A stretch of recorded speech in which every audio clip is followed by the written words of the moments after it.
In case you don't know, hii ilikuwa ni harusi na kila mtu alizungumzia kwa ukubwa wa aina yake, lakini kilichokuja kutokea ni vilio pamoja na majuto.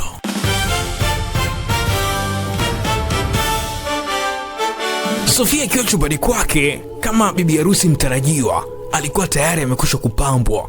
Yaani alikuwa amependeza ile hatari, na nyumba ilikuwa imejaa watu wengi kweli. Wageni kutoka maeneo mbalimbali walikuwa wamekusanyika pale kwa ajili ya kusherehekea hiyo siku yake ya ndoa. Lakini akiwa pale chumbani, mamake alimfuata. Mwanangu, hongera sana. Sikutarajia siku hii itafika kwa haraka hivi. Kwa hiyo nina kila sababu ya kukupongeza kwenye hili ambalo linaendelea. Lakini ukawe mke mwema. Ilikuwa ni kama vile usia tu, yani mama yake anampa mausia kama mzazi na mtoto. Baada ya mama kutoka, Sofia akiwa amekaa pale chumbani, ni kama vile aliona mtu anamchungulia mlangoni. Huyu atakuwa nani? Akatoka kwa ajili ya kwenda kuangalia. Alipofika mlangoni, hakuona mtu. Lakini alipoangalia chini, aliona kuna matope. Akajiuliza, nani kaingia kaacha matope hivi? Sasa alipoangalia kwenye korido za nyumba, akaona kuna matope yanamuonyesha namna ambapo huyo mtu ameelekea. Ikabidi afuate. Alipofika mbele kidogo, akakutana na mama yake.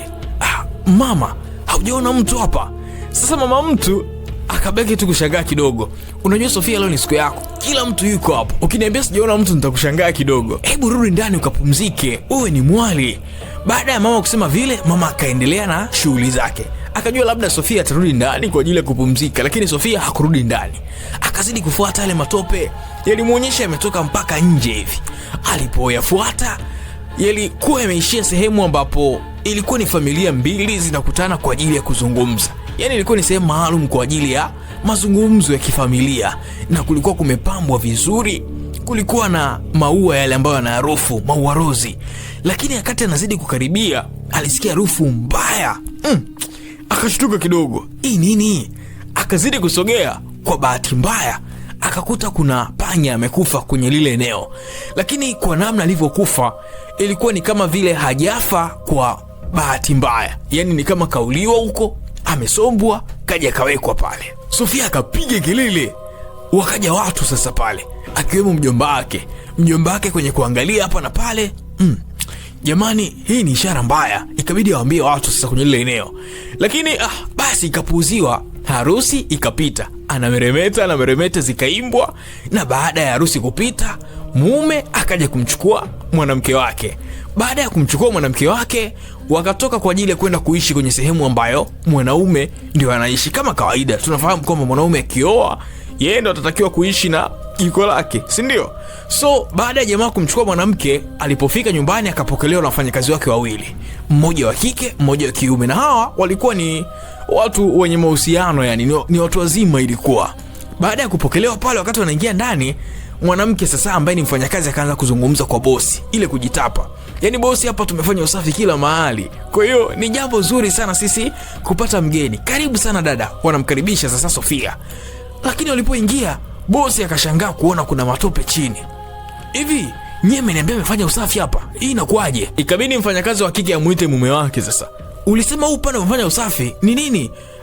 Miguu yangu mimi ni misafi. Jamaa kainua miguu kuonyesha kweli hajakanyaga matope. Na nje hakukuwa na dalili yoyote ile ya kwamba kuna mvua imenyesha sijui nini. Hakuna. Sofia akaangalia ile matope, akakumbuka aliona nyumbani kipindi harusi ndio inakaribia kufungwa. Yeye hakusema kitu, akapuuzia tu. Lakini jamaa sasa, bosi ikabidi atoe maneno pale kwamba inabidi usafi ufanyike hapa haraka, usafi ufanyike, sawa? Akatoa maelekezo na kuendelea na shughuli zake. Ilipofika usiku, Sofia na mume wake walipokuwa wamelala, ndani kulikuwa na joto sana. Kitu ambacho kilikuwa sio cha kawaida, kwa sababu sehemu ambapo wapo ni sehemu ambayo ilikuwa ni msimu wa baridi. Lakini wao walisikia joto kiasi kwamba hadi nguo ambazo walikuwa wamezivaa zilikuwa zimeloa jasho. Sasa kila mtu akawa anazungumza na mwenzie, itabidi kesho ulete feni. Haya mazingira mimi siwezi kulala mpaka asubuhi. Sofia akawa anamwambia jamaa. Ilipofika kweli kesho yake, jamaa akaenda kazini, akachukua feni, akapeleka nyumbani. Sofia akiwa amekaa sebleni analifuta taratibu. Yule mfanyakazi wa kiume akaja. Madam, vipi? Naona una feni? Ndio, jana kulikuwa na joto sana, kwa hiyo imebidi nimwambie jamaa alete feni kwa ajili ya usiku. Joto? mbona kuna baridi sana kwenye ile eneo? Ni ajabu wewe kusema kuna joto. Sofia akashtuka kidogo. Lakini akaipuuzia tu. Anyway, ikabidi tuipite kama ilivyo. Ilipofika usiku akaenda kulala. Ilipofika kesho yake, kumbuka jamaa alikuwa kaenda kuchukua mke. So kama kawaida ikabidi awalike majirani, dua ifanyike pale na vitu kama hivyo. Lakini alimpigia simu Sofia akamwambia mimi nitachelewa kidogo, kwa hiyo ustazi atafika hapo na kuanza moja kwa moja dua. Taarifa ikawa imemfikia bibi harusi ambaye tayari ni mpya. Sasa Sofia akiwa pale akawa anakaribisha baadhi ya wageni. Karibuni ndani jamani, karibuni. Wageni wakawa wanaingia ndani. Alipoangalia pembeni kuna mti mmoja, akamuona kuna ustazi mmoja akiwa amesimama pale kwenye mti. Ikabidi ashuke kama mwenyeji kwa ajili ya kumfuata ili amkaribishe. Alipofika, ustazi karibu ndani. Na akili yake ikamwambia kwamba huyu pengine ndiye ambaye atasoma hiyo dua. Alipofika ustazi akakaa. Ustazi hakuongea chochote tangu anakaribishwa. Na alikuwa amekaa tu kiaina, yani ni mtu fulani hivi yani. Hivyo, nikuletee chai au tangawizi? Ustazi kakaza tu, anaangalia mbele. Yani hapepesi. Sofia akaona sio kesi. Akaenda akamkorogea chai. Wakati anakoroga chai, akili yake ikawa ina load. Ile nguo ambayo ustazi ameivaa, akili yake inamwambia kama kashawahi kuiona mahali. Anyway, kugeuka, ustazi hayupo. Akaangalia kushoto kulia, hayupo. Ikabidi amuulize mtu mmoja pembeni. Kuna ustazi alikuwa amekaa pale. Yuko wapi? Sijaona mtu yoyote hapa. Jamaa akajibu. Sofia kashindwa namna kujiridhisha. Akatoka mpaka nje, hayupo. Lakini kwa bahati nzuri akamuona mume wake anakuja akiwa na ustazi sasa.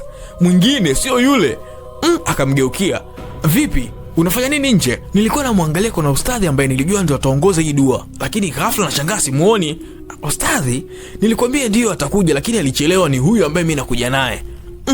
Hapana, aliyekuwa hapa alikuwa amevaa nguo nyeusi. Kwenye shughuli kama hizi hawezi kuvaa nguo nyeusi. Huyu hapo ustadhi akiwa amevaa kanzu. Wakaingia ndani. Sofia kinaona fulani kama vile akaipotezea. Wakakaa, dua ikaanza. Wakati dua inapigwa, aliponyanyua macho mbele Sofia kuangalia, akamuona tena yule ustadhi. Akashtuka. Yule pale. Sasa jamaa ikabidi amtulize mke wake. Sofia akatoka nje. Yule pale kwenye mti, amesimama kwenye mti. Yule kule. Watu wakatoka nje. Mume wake naye katoka. Mke wangu, vipi? Kuna wageni hapa. Ni nini? Mimi nakwambia nilimuona. Jamaa ikabidi, jamani tafadhali naomba turudi tumalizie kusoma. Wakarudi ndani. Jamaa kinamna fulani kama vile kaifunika hivi. Basi ikapita. Ilipofika usiku wageni wameondoka, time kwa ajili ya kupumzika. Wakaenda kupumzika.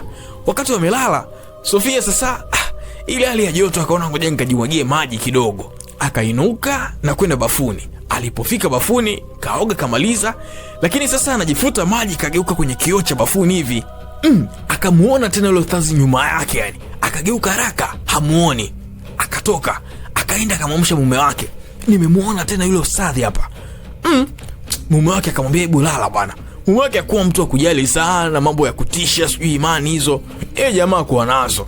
Sasa Sofia ile akawa kama vile kinamna fulani amekechi kwamba kuna mtu hapa ndani, lakini ni vile mimi siaminiki.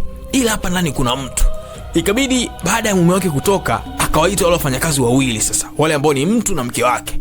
Hivi jamani, kuna mganga ambaye mnamfahamu hapa? Tunamfahamu. Wakamtaja. Ikabidi aitwe. Sofia si ni bosi sasa, jamaa akiwa hayupo, lakini ilikuwa ni siri yao. Kwa hiyo mganga akafika pale. Baada ya mganga kufika, akamwambia Sofia, wewe ni mjamzito na hichi kiumbe kinamtaka huyo mtoto. Kwa hiyo inabidi uweke hizi kinga ndani. Na kuna vitu ambavyo vinakufuatilia, ndio maana hali hii inatokea. Kwa hiyo ikabidi kinga ziwekwe kila mahali, kinga zikawekwa. Mume wake aliporudi alipokea habari nzuri ya kwamba mke wake ni mjamzito. Walipoenda kupima kweli, Sofia akakutwa kweli ni mjamzito. Sasa paka hapa amepoa fulani hivi, yani ile hali ya vitu vya kutisha ndani ikawa imepotea nini. Lakini siku moja jamaa akiwa amekaa kibarazani, sasa yule mfanyakazi wa kiume akawa ameinua ua kwa ajili ya kwenda kulibadilisha, lilikuwa limekauka. Alipolitoa, jamaa akaona kichupa fulani. Hii nini? Akamuita jamaa, hii nini? Jamaa akashindwa namna kutoa maelezo. Ikabidi wakusanye, yani Sofia, yule mfanyakazi wa kike wa kiume, wote wakawa wamekaa sebleni. Jamaa akaanza kutoa sumu zake. Hivi nyinyi mnanichukuliaje hapa ndani? Hii ni nyumba yangu. Kwa nini mnaweka vitu vinavyohusu mambo ya kishirikina? Nishasema hakuna kitu hapa. Sofia sasa akamwambia, tangu niweke hivi vitu hapa ndani, sijamuona tena yule mtu ambaye nilikuwa namuona usiku. Jamaa kama vile akawa ajali, akavikusanya vyote, tia kwenye dustbin. nenda katupe, sitaki kuona tena hapa. Ikapita hiyo. Ilipofika usiku wakawa wamelala sasa. Sofia kama kawaida kimimba kile nini, akawa anasikia kiu, ikabidi ainuke kwa ajili ya kwenda kuchukua maji kwenye friji. Alipofika, wakati anamimina maji kwenye kikombe sasa, akawa anaona kama vile anadondokewa na matone hivi kichwani. Alipoinua kichwa, moja kwa moja ustazi huyo hapo juu. Anataka kukimbia, katereza kaanguka chini. Yule jamaa akasimama kwa juu sasa, anamdondoshia miute. Kilikuwa ni kiumbe fulani cha kutisha, yani kimebadilika kutoka kwenye umbo la mtu mpaka kwenye kiumbe cha kutisha hivi. Sasa Sofia akapiga kilili. Kile kiumbe kikamwambia, hauwezi kujifungua, huyo mtoto ni wa kwangu. Baada ya kusema vile, kikatoa kucha zake kikamkusa kwenye tumbo hivi kama kikamkwangua hivi. Jamaa aliposikia kelele za mke wake sasa, ikabidi atoke chumbani. Alipofika sebleni, live anakiona kweli kile pale sasa.